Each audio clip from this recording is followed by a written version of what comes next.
E você sofre de complexo de Conte, né? Eu conheço muita gente que sofre desse complexo e é complicado muitas vezes lidar com essas pessoas ou conversar sobre qualquer coisa, né? Primeiro, quem foi Conte, né? Então, quem é da área de ciências sociais conhece Conte, né? Não vou aqui me estender a Conte, mas para aqueles que não conhecem Conte, basta entender que Comte foi um intelectual do século XIX, trabalhou com Saint-Simon e é atribuído a Comte a paternidade da sociologia. Ele foi quem cunhou o nome sociologia, mas eu não gosto de chamá-lo de pai da sociologia. Para mim, o pai não é quem dá o nome, o pai é quem cuida. Então, para mim, o pai da sociologia é o Emile Durkheim, né, que realmente cuidou no sentido de desenvolver conceitualmente o objeto da sociologia, de estabelecer uma metodologia. Digamos que Comte é o avô, né, da sociologia. Bom, a vida de Comte, né? Comte é uma figura muito interessante. Pensei aqui também em Karl Marx, que é outro indivíduo ali do século XIX, outra figura importante do século XIX na área das ciências sociais, não só nisso, mas na filosofia, assim como Comte também, economia e política, porque Comte e Marx são espécies de vértices, né? A vida dos dois condensam muitas transformações em diversas áreas que o rico século XIX, né, comportou. Então, a obra desses dois filósofos intelectuais, elas são amostras de como dessa condensação, né, são vértices, como eu chamei. Você percebe várias áreas ali, vários paradigmas que estavam se formando, se consolidando nas nascentes sociedades modernas industrializadas, né? Voltando a Comte, né? E o complexo de Comte. Bom, Comte, ele no seu curso de filosofia positiva, é uma obra que se trata de uma compilação de cursos no curso de filosofia positiva que ele estava ministrando já há 4 anos, e aí em 1830 ele publica o primeiro tomo desse curso de filosofia positiva, e aí está já subentendida a ideia do positivismo, de ciência moderna, que eu não vou tratar aqui, né? Mas falando da sociologia e resumindo e indo direto ao ponto, o que é que Comte fala sobre a sociologia?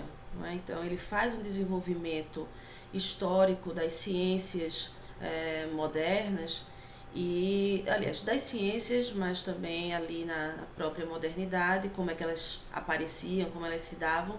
E nessa história das ciências, de desenvolvimento das ciências, do campo e do método das ciências, a sociologia aparece, se por um lado, dentro de um nível de abstração menor que a química, a física, a biologia e a própria matemática, porém num nível maior que todas essas de complexidade, não é? Porque a sociologia, num olhar histórico, ela sucede todas essas ciências e a sua complexidade se deve justamente por ela estar sobre já a contribuição e o conhecimento de todas essas ciências. Porém, isso implica dizer, né, no discurso, no argumento de Comte, que a sociologia ela ocupa dentro das ciências modernas, em sua visão, né, obviamente, um lugar privilegiado.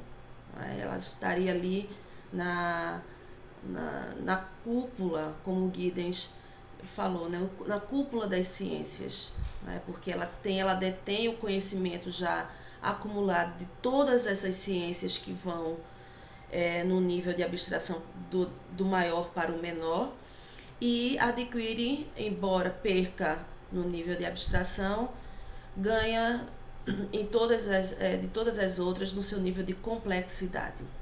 Portanto, em outras palavras, o olhar sociológico, na visão de Comte, ele consegue, ou conseguiria, né, de acordo com o pensamento dele, dar conta, direta ou indiretamente, do conhecimento de toda a vida, né, humana em sociedade. Tá? Uma vida que está assentada numa condição química, física, biológica e mesmo matemática, né, da própria existência. Então, a sociologia, ela, direto ou indiretamente, ao investigar e ao emitir certo conhecimento, certas afirmações sobre o mundo social, estaria dando conta dessas outras áreas também que formam esse ser social, essa sociedade moderna, industrializada, enfim. O Comte é muito mais rico do que isso, né? Então, eu chamo o complexo de Comte de forma, obviamente, chistosa, não é uma brincadeira, mas toda fala, todo discurso que tenta reduzir a vida humana, a existência humana, as relações interpessoais, na relação entre homem e natureza, ao conhecimento sociológico. Ao conhecimento sociológico, né? Essa sociologização da existência. Eu digo, não é? Que essa pessoa sofre de complexo de Comte. Achar que a sociologia dá conta da realidade, que o conhecimento sociológico dá conta da realidade, que a sociologia pode explicar todo e qualquer fenômeno envolvendo aí a interação humana. Né? Existe o sociologismo, eu falei a expressão sociologismo, a gente pode falar em sociologismo em dois aspectos. Né? Um primeiro aspecto que eu não estou tocando aqui, tratando aqui, é quando a gente senta em casa, com amigos, numa mesa de bar, num restaurante, e começa a conversar sobre acontecimentos do cotidiano envolvendo uma notícia que saiu, né, de um crime que tenha saído na mídia, uma opinião que a gente dá sobre uma determinada lei que saiu. Então, esses achismos, essas opiniões a respeito de fenômenos sociais, acontecimentos sociais, né? Que a gente pode falar de um sociologismo. O Peter Berger foi um sociólogo que eu admiro muito, né? Ele chama a atenção, né? Olha, a opinião, o achismo não é sociologia, né? A gente está aí fazendo um sociologismo, né? A sociologia é aí a questão do senso comum versus ciência, né? A sociologia é uma ciência, então existe um método, existe uma forma controlada de se abordar os dados, de colher os dados, de analisar, enfim. E outra coisa é a nossa opinião sobre os mesmos fenômenos de que trata a sociologia, né? Bom, mas o outro sociologismo, que aí a gente pode também chamar o complexo de Comte de um tipo de sociologismo, né, é o que eu chamo também de caixinhas sociopolíticas. Né? Caixinhas sociopolíticas é quando a gente vira e mexe, a gente reduz a própria existência a um determinado status social. Não é? E aí é um certo... é um sociologismo, não é? E uma certa, vamos dizer, expressão do complexo de Comte. Né? podemos ler dessa forma. Então, essas caixinhas sociopolíticas, né, são os status que a gente costuma reduzir os outros e reduzir a nós mesmos, né? Status como o gênero, a classe social, a nossa idade, a nossa raça. Então, eu me encaixo, me coloco numa caixinha quando eu digo eu sou mulher, né? Ou então eu sou preta, mestiça, eu sou nordestina, eu sou professora, né? Quando eu me identifico num status desse e substancializo, essencializo a minha existência a esse status, ora, isso é sério, porque eu me identifico, eu passo a me identificar como sendo, né, alguém que pertence fundamentalmente àquela caixinha, àquele status, né? Em minha opinião, é uma redução absurda da existência da gente. Não que não seja importante, né? Então, levantar bandeiras em relação à raça, a gênero, a classe, a idade, você tem aí uma questão hoje em dia da envelhecência, dos direitos do idoso, da criança, enfim. Mas o problema não é esse, né? É óbvio que eu sou nordestina, sou mulher, sou professora, então existem esses rótulos um tanto óbvios da minha existência social, né? E na minha trajetória, na minha biografia, né, certamente um desses status ele terá um peso maior devido à época em que onde eu moro, onde eu vivo, a época em que eu vivo também, circunstâncias que podem ter ocorrido em minha vida que vai fazer com que um desses status ele tenha um maior peso, né? Seja o status principal, né? Que vocês vão encontrar em alguns manuais essa denominação. Mas por mais peso que esse status tenha, ele não vai lhe definir fundamentalmente, não é?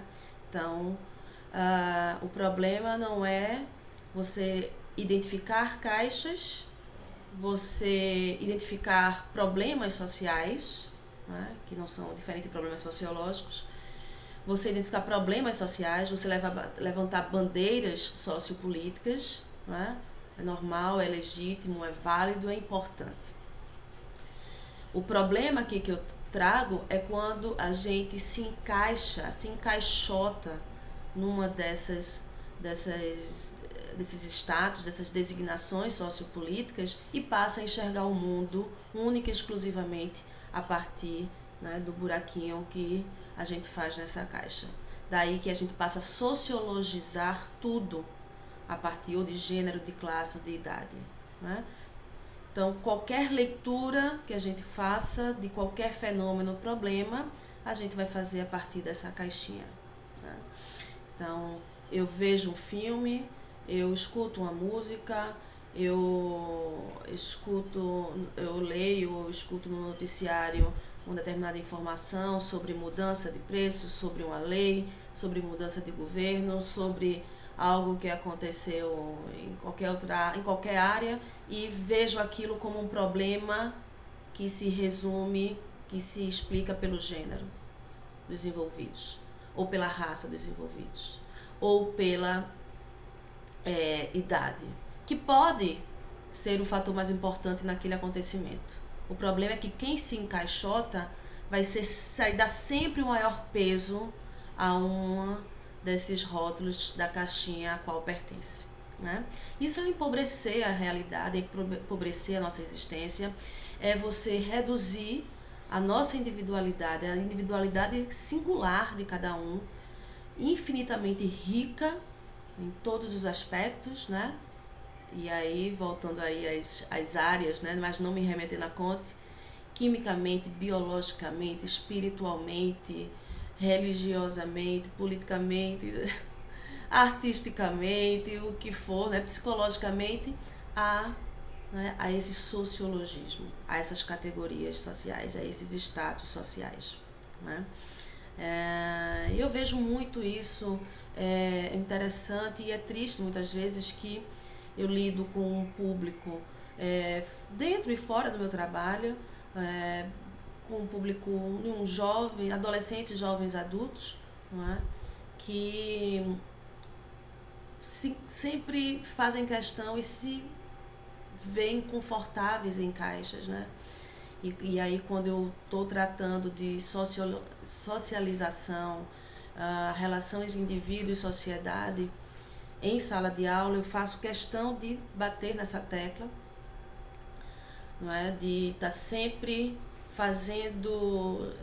tendo cuidado de não fazer o indivíduo singular, né, submergir na teia social, né? Faço questão de mostrar e trazer exemplos de como, apesar de todo o poder coercitivo dessas representações sociais, né, nós ainda mantemos, né, nossa individualidade. Isso é inevitável, né? Nossa individualidade singular, nossa singularidade, né? Que é irredutível, né? Que não se reduz a nenhuma categoria exclusivamente. Então eu sempre faço questão de bater nessa tecla e fico batendo até a última aula, quando eu estou falando de um assunto completamente diferente da socialização, mas eu sempre faço questão de, né, arrematar os assuntos com essa tensão, né? Há sempre uma tensão entre indivíduo de um lado e forças coletivas coercitivas de outro, né? E mais frustrante ainda é quando você acaba um curso e você percebe ainda que na fala, né, daquele indivíduo ainda está muito forte, né, esse olhar. Mas aí é com o tempo, é a idade, né, a experiência de vida, é o amadurecimento que vai fazer, né? E isso não é de jeito nenhum exclusivo de adolescentes e jovens adultos, tá? Então, pessoas mais maduras, né? Elas, mesmo tendo a experiência de vida que têm, elas muitas vezes entram em caixinhas de muito bom comum, né? De muito bom grado, né? Se sentem muito confortáveis, mas é claro, né? Caixinhas, elas são sempre aconchegantes, confortáveis, né? Porque ela serve muito, não estou dizendo que é todos, mas elas servem muito para muita gente como justificativa, né, da situação em que vive, das escolhas que tomam, né, servem como muletas, né, como apoio, como um amparo, né? E aí esse lugar aconchegante e confortável vai ser atraente, né? Pode ser atraente em todas as idades, né? Independente, vai apelar, né, ao indivíduo, tenha ele a idade que for, né? Enfim, é isso, né? Nós somos muito mais complexos e ricos, nossa singularidade é irredutível, ela não se encaixa perfeitamente em nenhuma dessas categorias, né? Somos mulheres, somos homens, somos brancos, pretos, somos nordestinos, somos do sul do Brasil, somos de fora do Brasil, somos crianças, adolescentes, adultos, velhos, somos católicos, ateus, umbandistas, espíritas, somos tudo isso, mas não apenas isso. Somos isso, a soma de tudo isso é mais que essas categorias observáveis, né? Nós somos sempre muito mais que a soma, né? Essas são coisas importantes que influenciam, que estão presentes em nossa vida, que geram consequências concretas em nossa vida, mas nós estamos e somos capazes sempre de ir além delas.